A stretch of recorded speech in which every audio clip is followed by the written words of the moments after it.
അപ്പോൾ ഞാൻ വിചാരിച്ചു 16-ൽ ഇദ്ദേഹം ഇരട്ടച്ചങ്കനായിട്ടുള്ള അങ്ങയുടെ അധികാരത്തിൽ കയറുമ്പോൾ എനിക്ക് എന്തായാലും ഈ നാടിനെ രക്ഷിക്കാനായിട്ട് സാധിക്കില്ല. കാരണം ഞാനൊരു ബിസിനസ്സുകാരനാണ്, എൻ്റെ തൊഴിലുമല്ലാതെ. ഞാനിപ്പോൾ ഒരു കിഴക്കമ്പലം പഞ്ചായത്ത് ഭരിക്കുന്നു, അതുകൊണ്ട് എന്ത് ചെയ്യാൻ സാധിക്കും? അവിടുത്തെ ജനങ്ങളെ നോക്കാൻ സാധിക്കും. പക്ഷേ 3.5 കോടി വരുന്ന ജനങ്ങളെ എന്ത് ചെയ്യാൻ സാധിക്കും? ആ ഒരു ചിന്തയിൽ നിന്നാണ് ഞാൻ അദ്ദേഹത്തിനോടൊപ്പം കൂടിയിട്ട് ഞാൻ വിചാരിച്ചു ഈ ഇരട്ടച്ചങ്ങനിൽ കൂടി എൻ്റെ ആശയങ്ങളും എൻ്റെ ബുദ്ധിയിൽ വരുന്ന കാര്യങ്ങളും അദ്ദേഹത്തിൽ കൂടി നടപ്പിലാക്കി ഈ കേരളത്തെ രക്ഷിക്കുക, ഇവിടുത്തെ ജനങ്ങളുടെ ക്ഷേമം ഉറപ്പാക്കുക. അങ്ങനെയാണ് ഞാൻ വളരെ ക്ലോസ് ആയിട്ട് വർക്ക് ചെയ്യാൻ തുടങ്ങിയത്. എപ്പോഴാണ് ഇത് പൊട്ടുന്നത്? അല്ല, അങ്ങനെ കൂടി ഞങ്ങൾ ഒട്ടനവധി കാര്യങ്ങൾ അദ്ദേഹത്തിൻ്റെ യാത്രയിൽ പങ്കാളികളാവുന്നു. ഒരുപാട് ആശയങ്ങൾ ഞാൻ കൊടുത്തിട്ടുണ്ട്. ഒരുപാട് കാര്യങ്ങൾ ഞാൻ പറഞ്ഞതാണ് ഇപ്പോൾ ഈ കഴിഞ്ഞ 5 വർഷത്തിൽ ഭൂരിഭാഗം കാര്യങ്ങളും നടപ്പിലാക്കിയിരിക്കുന്നത്. ഞാൻ എഴുതി കൊടുത്തു. അതൊക്കെ എൻ്റെ പിന്നിൽ എൻ്റെ ഇതിൽ നിന്ന് ഞാനാണത് ഓർഗനൈസ് ചെയ്തത്. അപ്പോൾ അങ്ങനെ ഒട്ടനവധി കാര്യങ്ങൾ അപ്പോൾ അങ്ങനെ നടത്തി. പക്ഷേ പല കാര്യങ്ങൾ ഈ ഭക്ഷ്യസുരക്ഷ കേരളമൊട്ടാകെ നടപ്പാക്കണമെന്ന് ഞാൻ പറഞ്ഞതാണ്. കാരണം ജനങ്ങളുടെ ഏറ്റവും വലിയൊരു പ്രശ്നം അതാ. അതിനൊന്നും അവർ തയ്യാറല്ല. കാരണം അത് നടപ്പിലാക്കാൻ സാധിക്കുകയില്ല അവർക്ക്.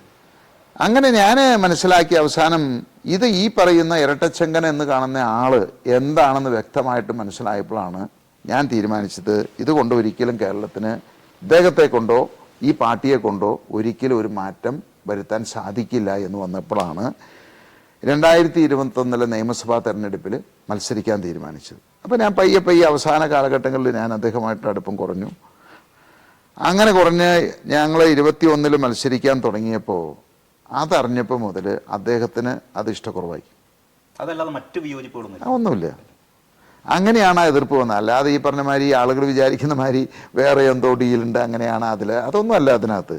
അപ്പം ഞങ്ങൾ രാഷ്ട്രീയത്തിലിട്ട് ഇറങ്ങിയപ്പോൾ മറ്റു രാഷ്ട്രീയക്കാരെ പോലെ തന്നെ ഞാനും ഒരു ശത്രുവായി.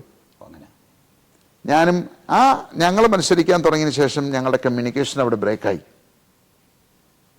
അതിനുശേഷം ഫോണിൽ കൂടിയോ നേരിലോ ഞങ്ങൾ ഒരിക്കലും കണ്ടിട്ടുമില്ല, സംസാരിച്ചിട്ടുമില്ല. അതായത് 2021 ഇലക്ഷനിൽ, അതായത് സജീവമായിട്ട് ഞാൻ കേരള രാഷ്ട്രീയത്തിയിട്ട് ഇറങ്ങാമെന്ന് തീരുമാനിച്ച ആ സമയത്ത് മുതൽ ഞങ്ങളുടെ ബന്ധം അവിടെ വിച്ഛേദിച്ചു എന്നുള്ളത്.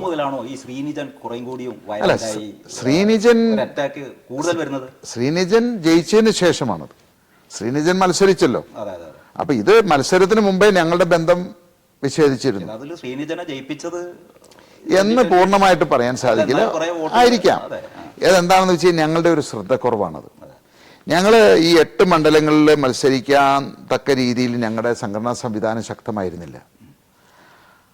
ആ സാഹചര്യത്തിലാണ് ഞങ്ങൾ പെട്ടെന്ന് തീരുമാനിച്ച് മത്സരിച്ചത്. ഞാൻ പറഞ്ഞത് ഇതെല്ലാം പെട്ടെന്നുണ്ടായ സംഗതികളാണ്. അങ്ങനെ മത്സരിച്ചു കഴിഞ്ഞപ്പോൾ അതും ഇതുപോലെ ഒരു ടെസ്റ്റ് ഡോസായിട്ട് മത്സരിക്കാൻ തീരുമാനിച്ചു. അപ്പം ഞങ്ങളുടെ ഈ കിഴക്കമ്പലത്തും ഞങ്ങൾ ഭരിക്കുന്ന പഞ്ചായത്തുകളുള്ള ഫുൾ റിസോഴ്സസ് ഞങ്ങൾ മറ്റ് 7 മണ്ഡലങ്ങളിലേക്ക് മാറ്റി. ഇവിടുന്ന് ആളുകൾ പോയി പ്രവർത്തിക്കാൻ തുടങ്ങി. അവിടെയൊന്നും പോസ്റ്റ് ഒട്ടിക്കാനോ അല്ലെങ്കിൽ നോട്ടീസ് കൊടുക്കാനോ പോലും ആരും ഉണ്ടായിരുന്നില്ല. അപ്പോൾ ഇത് കുന്നത്തുനാട് ഞങ്ങളൊരു ഷോർ സീറ്റായിട്ട് തീരുമാനിച്ചു. ഇത് ഞങ്ങളുടെ സ്വന്തമാണ്. അതെ, അതിൽ നിന്ന് പറ്റിയ ഒരു കയ്യബദ്ധമാണത്. അത് വ്യക്തമായിട്ട് ശ്രീനിജൻ അറിയാം. ഇനി അങ്ങനെ ഒരു കയ്യബദ്ധം പറ്റില്ല എന്നും പുള്ളിക്കറിയാം. അതുകൊണ്ടാണ് അടുത്ത ഇലക്ഷന് മുമ്പ് 2020 എന്നൊരു പാർട്ടി ഇല്ലാതാവണമെന്ന് വിചാരിച്ചുകൊണ്ട് പുള്ളി ഞങ്ങളെ ആക്രമിച്ചുകൊണ്ടിരിക്കുന്നത്.